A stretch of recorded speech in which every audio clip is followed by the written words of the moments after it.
Now we are back in the January feel. Just when I had my fucking hopes up.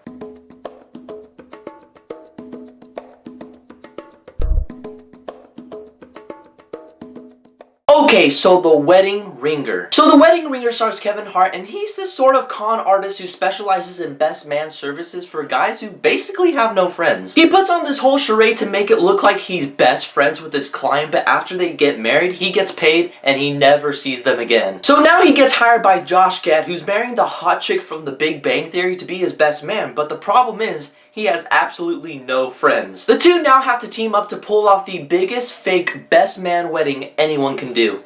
Yeah, that's a mouthful. Watch out. Now, Kevin Hart as a comedian, I've said this 1,000 times in my reviews, is that he is one of the most, if not the most funniest comedian out right now. His movies have just been kind of bad. Like, he would carry the movie no problem, but the rest of the supporting cast, they're just kind of there, not really doing much. It was a lot better than Ride Along, that's for sure, but this movie is just okay. The chemistry between Josh Gad and Kevin Hart worked for the most part, but they aren't like a memorable duo like Seth Rogen and James Franco. Yeah, still haven't seen the interview. Holy shit, I'm behind.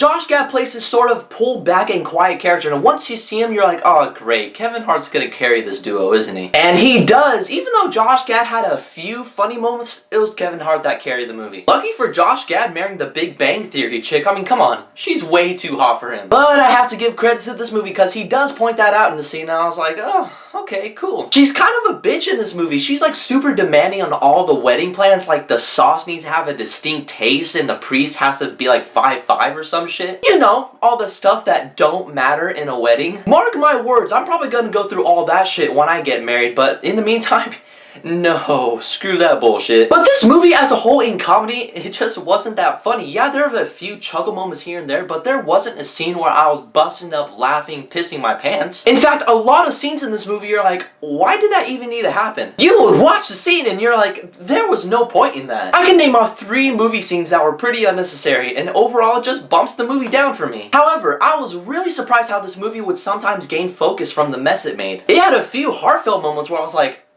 this is actually really good. It focused on the issue of identity, and I'm happy to say that it works for the movie. But then the movie does something again where the ending happens and you're like, this whole movie was basically for nothing. Oh, it got stupid again. I hate when comedies do that. Because it was building up to something awesome and it was just like, like, really? God damn it. So The Wedding Ringer had a few funny moments. Kevin Hart was funny and Josh Gad, not so much. Their chemistry was pretty good. Kevin Hart had to carry the movie by himself. Some scenes were extremely forced, and by the end you're like, what was the whole point of what they were doing? So if you were ever to watch The Wedding Ringer, just wait for the red box on this one. Have you seen The Wedding Ringer? What did you guys think about it? Whatever your thoughts are, leave a comment below. And as always, there's a link for my Twitter and my Facebook in the description below. But in the meantime, I have to get going.